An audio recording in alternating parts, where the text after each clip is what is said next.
وربك الغني ذو الرحمة إن يشاء يذهبكم ويستخلف من بعدكم ما يشاء كما أنشأكم من ذرية قوم آخرين إنما توعدون لآت وما أنتم بمعجزين قل يا قوم اعملوا على مكانتكم إني عامل فسوف تعلمون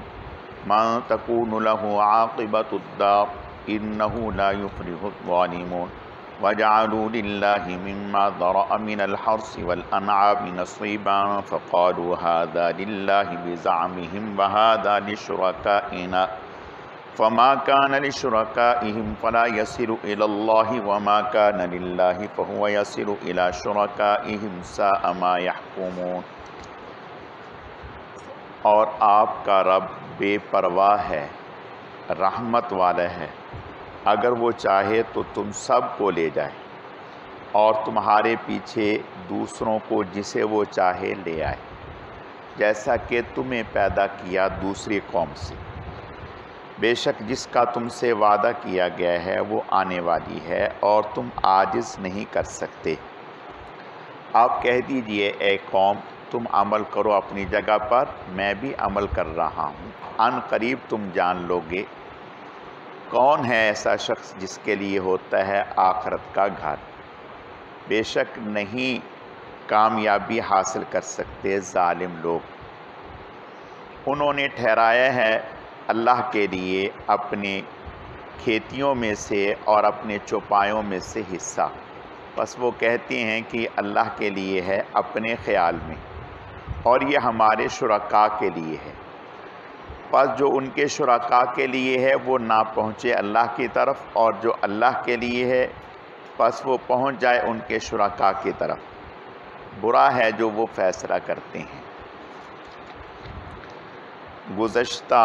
آیات میں اللہ رب العزت نے اس بات کا ذکر فرمایا تھا کہ اللہ پاک نے جن و انس کی طرف حضور علیہ الصلاۃ والتسلیم سے پہلے بھی انبیاء اور رسول بھیجے قوموں کی ہدایت کے لیے، جنہوں نے آ کر اپنے اپنے وقتوں میں قوموں کو سمجھایا، دین کی طرف بلایا۔ آج کی آیتوں میں اللہ رب العزت یہ فرما رہے ہیں کہ اللہ تعالیٰ بے پرواہ ہیں، انہوں نے جو انبیاء اور رسولوں کا سلسلہ جاری ساری فرمایا وہ اس لیے نہیں تھا کہ اسے کوئی اپنی عبادت کی ضرورت تھی، کہ وہ چاہتا تھا کہ لوگ میری عبادت کریں، نہیں، بلکہ اللہ تعالیٰ کو انسانوں کی کسی کی بھی عبادت کی ضرورت نہیں ہے۔ تو اللہ پاک نے پھر یہ جو سلسلہ جاری و ساری فرمایا وہ اس لیے کہ ذو الرحمہ، وہ رحمت والا ہے، اس نے انسانوں پر رحمت کرنے کے لیے ان میں انبیاء اور رسل کا سلسلہ جاری و ساری فرمایا، اور پھر فرمایا کہ اس کی بے پرواہی کا عالم یہ ہے کہ اگر وہ چاہے تو ایک ہی لمحے میں ساری انسانیت کو ختم کر دے، کوئی رکاوٹ بھی نہیں، کوئی پوچھنے والا بھی نہیں، اور وہ اسی لمحے دوسری انسانیت کو پیدا کر کے لے آئے، جیسا کہ اللہ رب العزت بتدریج اس سلسلے کو اب تک جاری رکھے ہوئے ہیں۔ آج سے 200 سال پہلے اگر ہم نظر ڈالیں تو اسی طرح دنیا آباد تھی جیسے آج آباد ہے، لیکن آج وہ روئے زمین پر نظر نہیں آتے، ہم ہیں۔ آج سے 150 سال کے بعد ہم نہیں ہوں گے، لیکن اس سرزمین پر دوسرے لوگ آباد ہوں گے۔ تو جو اللہ بتدریج اس سلسلے کو جاری و ساری رکھے ہوئے ہیں، اس کے لیے ایک ہی لمحے میں سب کو ختم کر کے اس کی جگہ دوسری انسانوں کو آباد کر دینا کوئی مشکل نہیں ہے۔ اور پھر ساتھ ہی فرمایا انما توعدون لآت، جس چیز کا تم سے وعدہ کیا گیا ہے یعنی قیامت، یہ آنے والی ہے، یہ آ کے رہے گی۔ اور ساتھ ہی یہ فرمایا وَمَا أَنْتُمْ بِمُعْجِزِينَ، تم اس کو عاجز نہیں کر سکتے۔ یہ کیا مطلب؟ مطلب یہ ہے کہ قیامت آئے گی، اگر کوئی انسان یہ چاہے کہ میں قیامت سے بچ کر ادھر ادھر چھپ چھپا کر نکل جاؤں، جیسے یہاں اگر کسی مجرم کے پیچھے حکومت لگ جائے تو وہ روپوش ہو جاتا ہے، چھپ جاتا ہے، چکمہ دے دیتا ہے، ہاتھ نہیں آتا، تو اللہ فرماتے ہیں وَمَا أَنْتُمْ بِمُعْجِزِينَ، تم اللہ تعالیٰ کو عاجز نہیں کر سکتے۔ ایسا نہیں ہے کہ تم اس کی گرفت اور پکڑ سے باہر ہو، وہ جہاں بھی ہو، جس حال میں ہو، ہر ایک اس کے علم میں ہے، ہر ایک اس کی قدرت میں ہے، کوئی اس کے علم اور قدرت سے باہر نہیں ہے۔ پھر حضور علیہ السلام سے فرمایا کہ آپ مشرکین مکہ سے کہہ دیں کہ ان تمام دلائل کے بعد جو اب تک تمہیں دیے جا چکے اور تمہیں سمجھائے جا چکے، تمہیں بتلائے جا چکے، پھر بھی تم ماننے کے لیے اور سمجھنے کے لیے تیار نہیں ہو تو ٹھیک ہے، تم اپنا عمل کرتے رہو، میں اپنا عمل کرتا رہتا ہوں۔ ان قریب تم جان لو گے کہ آخرت میں فلاح اور کامیابی کس کا مقدر ہے، اور اللہ تعالیٰ انبیاء کرام کو دنیا میں بھی انجام کے اعتبار سے کامیابی نصیب فرماتے ہیں، جیسا کہ رسول اللہ صلی اللہ علیہ وسلم کو شروع میں تو ایسے حالات تھے کہ زندگی گزارنا مشکل تھا، مکہ میں زندگی گزارنا مشکل تھا، عرصہ حیات تنگ کر دیا گیا، لیکن پھر بہت جلد اللہ پاک نے وہ وقت لائے کہ مشرکین مکہ اور بڑے بڑے جو فرعون تھے وہ حضور علیہ السلام کے سامنے فتح مکہ کے موقع پر سر جھکا کر کھڑے تھے، اور آپ صلی اللہ علیہ وسلم کو پورا اختیار تھا، آپ چاہتے تو ان کی گردنیں اڑا دیتے، لیکن آپ صلی اللہ علیہ وسلم نے اس فتح مکہ کے موقع پر عام معافی کا اعلان کر دیا اور کسی سے انتقام نہیں لیا، سوائے چند ایک کے جنہیں قتل کر دیا گیا، ان کے کئی سارے جرائم تھے۔ تو اللہ فرماتے ہیں کہ انجام کار جو ہے وہ کامیابی انبیاء کرام کو ہی نصیب ہوتی ہے، اور پھر جو ظالم ہوتا ہے، ظلم کرنے والا ہوتا ہے، وہ کبھی بھی فلاح نہیں پاتا۔ یاد رکھیں، جو انسان دنیا میں خیر خواہی، عدل و انصاف کرتا ہے، قدرتی طور پر اللہ تعالیٰ اس کی محبت لوگوں کے دلوں میں ڈال دیتے ہیں۔ حضرت عمر رضی اللہ تعالیٰ عنہ باوجود اس کے کہ سخت مزاج تھے، طبیعت میں سختی تھی، لیکن صحابہ کرام رضوان اللہ علیہم اجمعین میں ان کے عدل و انصاف کی وجہ سے ایسی محبت تھی جس کی کوئی حد نہیں، اور ان کے تقوی کا عالم یہ تھا کہ باہر سے مشک آ گیا، خوشبو، اب اسے لوگوں میں تقسیم کرنا تھا، تو فرمانے لگے کہ کوئی اس کو تقسیم کر دیتا، تو اہلیہ نے کہا کہ یہ کوئی مشکل کام ہے، یہ میں تقسیم کر دیتی ہوں، بھئی ترازو میں ڈال ڈال کے اس کو تقسیم ہی تو کرنا ہے، کیا مشکل ہے، میں کر دیتی ہوں۔ حضرت خاموش ہو گئے، پھر فرمایا کہ کوئی اس کو تقسیم کر دیتا، پھر اہلیہ نے کہا کہ حضرت یہ کوئی مشکل کام ہے، ہم خود کر سکتے ہیں، میں کر دیتی ہوں۔ پھر تیسری مرتبہ فرمایا، پھر جب اہلیہ نے کہا تو فرمایا کہ یہ تو مجھے پتہ ہے، لیکن تقسیم کرتے ہوئے، ترازو میں ڈالتے ہوئے جو تمہارے ہاتھ کو لگے گا،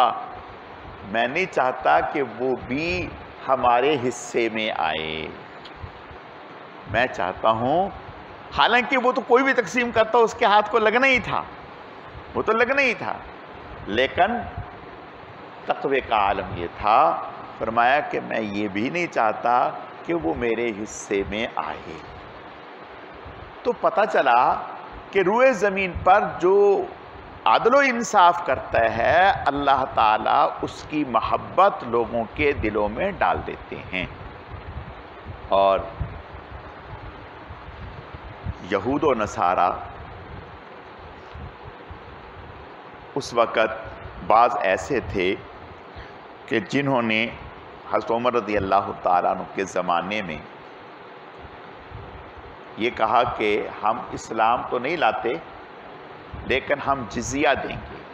یعنی ہم ماہانہ اتنی رقم دیں گے اور مسلمانوں کی حکومت کے ماتحتی میں رہیں گے، جی تو ہم جزیہ دیں گے اور جو سہولتیں اسلام اور اسلامی حکومت مسلمانوں کو دیتی ہے وہ ہمیں بھی دے، یعنی ہمارا تحفظ کرے۔ حضرت نے اس کو قبول فرمایا۔ پھر کچھ وقت کے بعد، چند مہینوں کے بعد، ایک علاقے سے حضرت کے پاس خط آیا یا وفد آیا کہ حضرت فوجوں کی ضرورت ہے فلاں علاقے میں، تو لہٰذا آپ اس حوالے سے ان کی مدد کریں۔ حضرت نے فرمایا کہ بھی اور فوجیں تو ہیں نہیں، وہ جو ہم نے یہودیوں کی طرف، شام کی طرف جو ہم نے فوجیں لگا رکھی ہیں وہی ہیں، ہم ان کو وہاں سے ہٹا کر ادھر بھیج دیتے ہیں، اور ادھر جو یہود ہیں ان سے ہم نے سال کا جزیہ لیا ہے، تو وہ جزیہ ان کو واپس کر دیتے ہیں کہ ہم پورا سال تمہاری حفاظت نہیں کر سکے، لہٰذا ہم اس کا حق نہیں رکھتے، یہ آپ کو ہم واپس کرتے ہیں۔ اب دیکھیں آج کا زمانہ ہوتا وہ کہتا کہ بھی گھنٹے گنو، دن گنو، مہینے گنو، کہ اتنے مہینے اتنے گھنٹے ہم نے تمہاری حفاظت کی تھی، لہٰذا اتنے مہینے کا ہم کاٹ کے باقی تمہارا واپس کرتے ہیں۔ نہیں، فرمایا واپس کر دو۔ اب یہ چیزیں جو تھیں، یہ کافر یہود و نصارہ غیر مسلم لوگ جب ان چیزوں کو دیکھتے تھے تو وہ کہتے تھے کہ واقعتاً یہ سچا مذہب ہے، عدل و انصاف پر مبنی مذہب ہے، تو وہ لوگ بغیر کسی حیل و حجت کے اسلام میں داخل ہونے کو اپنی سعادت سمجھتے تھے، اور وہ سمجھتے تھے، یہ بات جانتے تھے کہ ہمارے یہود و نصارہ ایسا عدل و انصاف نہیں کرتے جو یہ کرتے ہیں۔ چنانچہ 5ویں پارے میں اور تقریباً دوسرا پاؤ شروع ہو رہا ہے، وہاں سے الم تر الی الذین یزعمون انہم آمنوا بما انزل الیک وما انزل من قبلک یریدون ان یتحاکموا الی الطاغوت وقد امروا ان یکفروا بہ۔ ایک یہودی اور ظاہری طور پر ایک مسلمان کا جھگڑا ہو گیا۔ یہودی کہتے ہیں کہ فیصلہ حضور سے کرواتے ہیں۔ اب دیکھیں، یہودی کہتے ہیں فیصلہ حضور سے کرواتے ہیں، اور وہ نام کا جو مسلمان ہے وہ کہتا ہے کہ فیصلہ نہیں، یہودی سے کرواتے ہیں، کعب بن اشرف سے۔ یہ جو نام کا مسلمان تھا، اور بعض علماء نے لکھا کہ در پردہ یہ منافق تھا، یہ جانتا تھا کہ وہ یہودی ڈنڈی مار دے گا،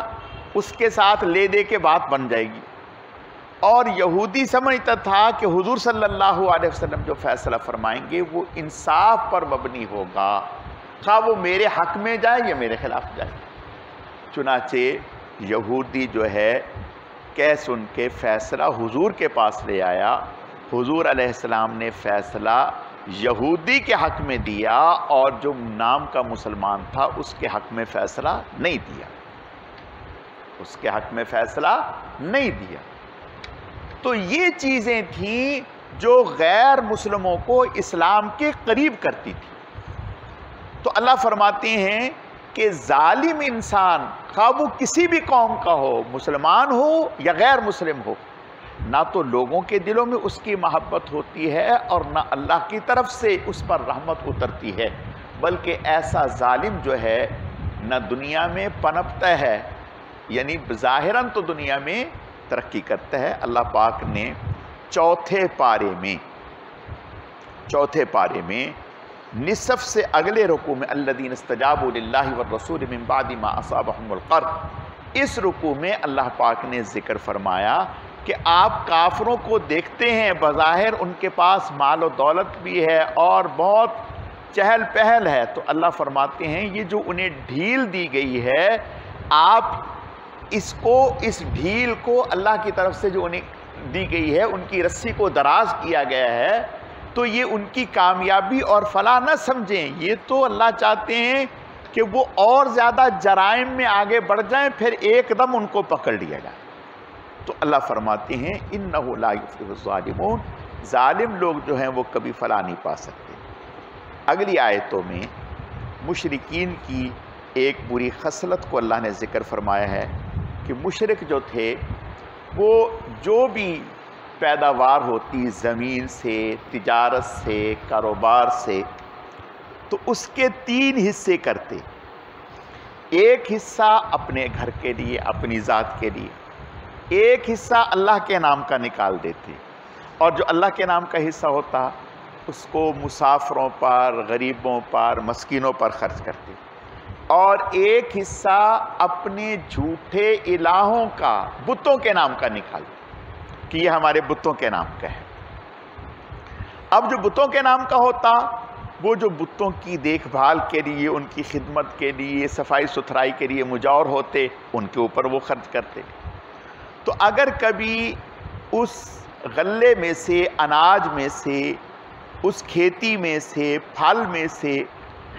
اللہ تعالیٰ کے لیے جو حصہ مقرر کیا ہوتا، اس میں سے اگر تھوڑا بہت مشرک جو الہوں کے لیے انہوں نے حصہ رکھا ہوتا اس میں شامل ہو، کہتے کوئی بات نہیں، اللہ تو بڑے غنی ہیں، اسے کیا ضرورت ہے. اور اگر جو بتوں کے لیے رکھا ہوتا اس میں سے اللہ تعالیٰ کے حصے کی طرف آ جاتا تو فوراً واپس لیتے، کہتے یہ تو بیچارے ہیں، یہ تو بیچارے ہیں.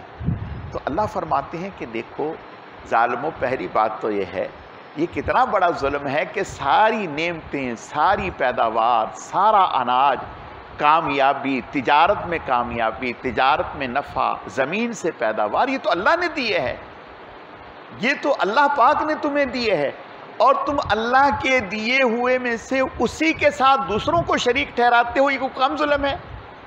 اس سے بڑا ظلم کیا ہوگا؟ اور پھر اس پر مزید ظلم یہ کہ اگر اللہ تعالیٰ کا حصہ ادھر آ جاتا ہے تو کہتے ہیں نہیں اس کو ضرورت نہیں ہے، وہ تو غنی ہے، اور اگر ادھر سے ادھر چلا جاتے ہیں تو کہتے ہیں یہ تو بیچارے ہیں، مسکین ہیں،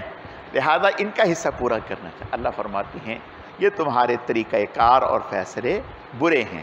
اللہ تعالیٰ سمجھنے کی، عمل کرنے کی توفیق عطا فرمائے.